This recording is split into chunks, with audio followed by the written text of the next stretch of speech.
ایک بڑا ہی ایمان افروز واقعہ بھی سنا اور کمال کا واقعہ ہے. اگر کوئی میرا ایسا بھائی ہے جو کاروبار میں کولیپس ہو گئے ہیں، کاروبار تباہ ہو گیا ہے، معاشی طور پہ پریشان ہیں، قرضوں میں ڈوب گئے ہیں اور قرض لینے والے پریشان کر رہے ہیں، یہ واقعہ ضرور سنیے گا.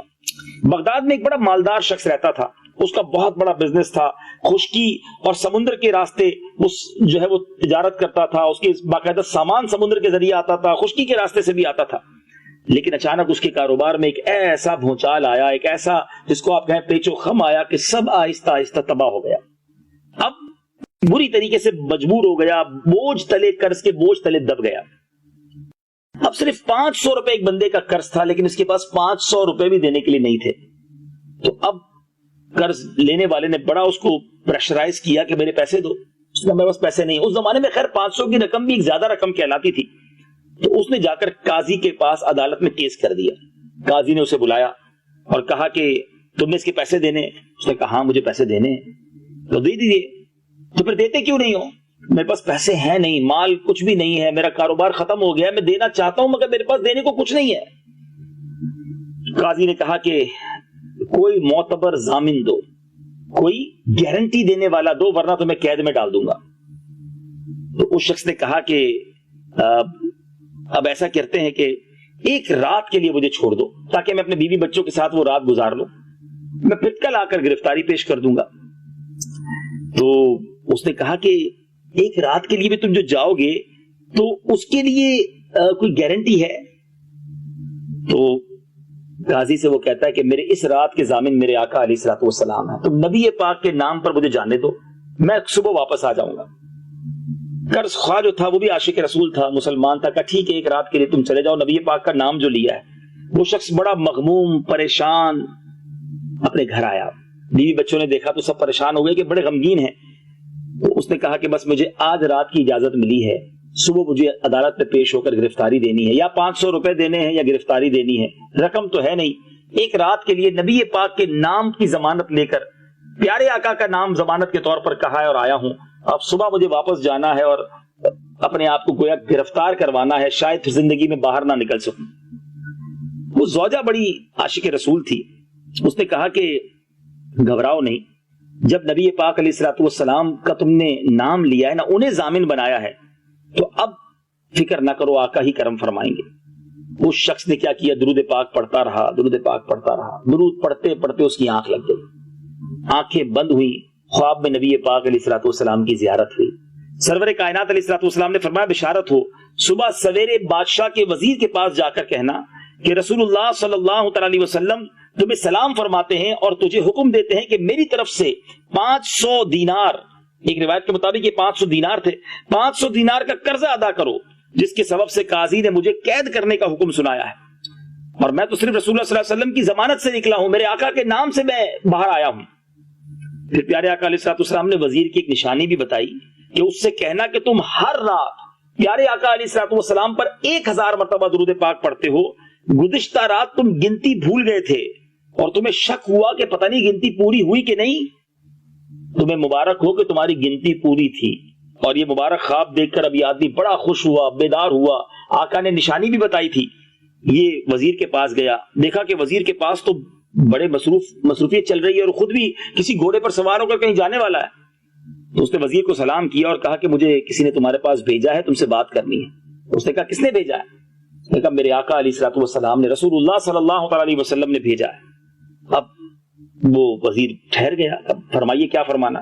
آقا علیہ الصلوۃ والسلام نے کہا ہے میرا قرض آپ ادا کیجئے. آپ کو سلام بھی فرمایا ہے اور ایک نشانی بھی بتائی ہے کہ آپ روزانہ رات کو 1000 مرتبہ پیارے آقا علیہ الصلوۃ والسلام کی بارگاہ میں درود بھیجتے ہیں، اور آپ کل رات 1000 بار درود پاک پڑھ کے کنفیوز تھے کہ گنتی پوری ہوئی کہ نہیں ہوئی. آقا نے فرمایا تمہاری گنتی پوری تھی. اللہ اکبر. وزیر نے جب یہ بات سنی تو وہ تو جھوم اٹھا، ساری باتیں سچ تھی. یعنی اس کو یہ فیلنگز تھی کہ نبی پاک کے دربار میں میرے درود قبول ہو گئے ہیں. اس نے کہا مرحبا اے پیارے آقا کے قاصد، مرحبا. اس نے کیا کیا؟ دونوں آنکھوں کے درمیان اس کے بوسہ دیا اور پہلے تو 500 دینار فوراً دے دیے کہ حضور یہ اپنا قرضہ ادا کیجیے. پھر 500 دینار اہل و عیال کے لیے دیے، 500 دینار گھریلو اخراجات کے لیے دیے، مزید 500 دینار خوشخبری سنانے کے دیے، 500 دینار سچا خواب بیان کرنے کے لیے دیے.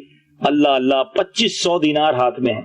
یہ قرض خواہ خوشی خوشی جو ایک رات پہلے نبی پاک کی ضمانت پر عدالت سے وقت لے کر نکلا تھا کہ ایک رات کے لیے بچوں سے ملنے دو، اب خوشی خوشی عدالت پہنچا، اور وہاں جا کر اب قاضی کو جب اس نے جا کر سلام کیا، اس سے پہلے کہ یہ قاضی کو رقم دیتا، قاضی کہتا ہے کہ نبی پاک میرے خواب میں بھی رات تشریف لائے ہیں اور آقا نے مجھے یہ ارشاد فرمایا ہے کہ یہ قرض میں تمہاری طرف سے ادا کروں، اور اب اس کے علاوہ میرے مال سے اتنی ہی رقم تمہیں اور دی جائے گی۔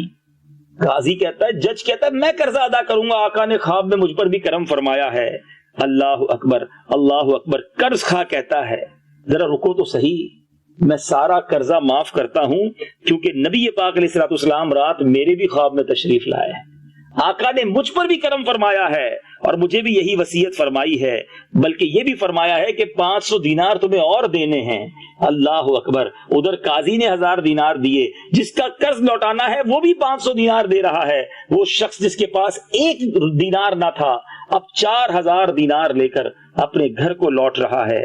اللہ اکبر۔ یہ درود و سلام کی برکت ہے، اس طرح بگڑی بناتے ہیں میرے آقا علیہ الصلوۃ والسلام، اس طرح کرم کے دریا بہاتے ہیں۔ اے میرے بیٹے اسلامی بھائیوں، شاید اب اعلیٰ حضرت امام اہل سنت کا وہ شعر اور اچھی طریقے سے سمجھ آئے گا کہ میرے کریم سے گر قطرہ کسی نے مانگا، میرے کریم سے گر قطرہ کسی نے مانگا، دریا بہا دیے ہیں در بے بہا دیے۔ مانگنے والا ہونا چاہیے۔ جھولی ہماری تنگ ہے، تیرے یہاں کمی نہیں، ہماری جھولیاں تنگ ہیں، ہمیں مانگنے ہی نہیں آتا۔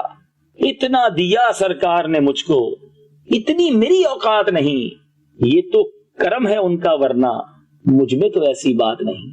اگر آپ پریشان ہیں، قرضے میں ڈوبے ہوئے ہیں، یہ کرم آج بھی ہو سکتا ہے۔ ایسا نہیں کہ یہ کرم ہو چکے اور اب دروازہ بند ہو گیا، نہیں، ان کا فیضان، ان کا کرم آج بھی جاری ہے، لیکن بس وہ دل چاہیے، وہ کیفیت چاہیے، وہ کنیکٹیوٹی چاہیے، وہ درود پاک پڑھنا چاہیے۔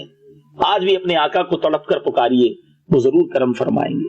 فریاد امتی جو کرے حال زار میں، ممکن نہیں کہ خیر بشر کو خبر نہ ہو، واللہ وہ سن لیں گے، فریاد کو پہنچیں گے، اتنا بھی تو ہو کوئی جو آہ کرے دل سے۔ بہرحال مدنی چینل کے ناظرین، درود پاک پڑھتے رہیے، انشاءاللہ مشکلیں ضرور ٹلیں گی، کیونکہ ہر درد کی دوا ہے۔ صلی علی محمد صلی اللہ علیہ وسلم۔ مدنی چینل دیکھتے رہیے، اگلے سلسلے میں کچھ اور احادیث، کچھ اور واقعات لے کر حاضر ہوں گے، آپ کے دل کے تاروں کو پھر چھیڑیں گے تاکہ مزید عشق رسول کی شمع روشن ہو اور درود پاک پڑھنے کا شوق پیدا ہو۔ صلو علی الحبیب صلی اللہ تعالی علی محمد صلی اللہ علیہ وسلم۔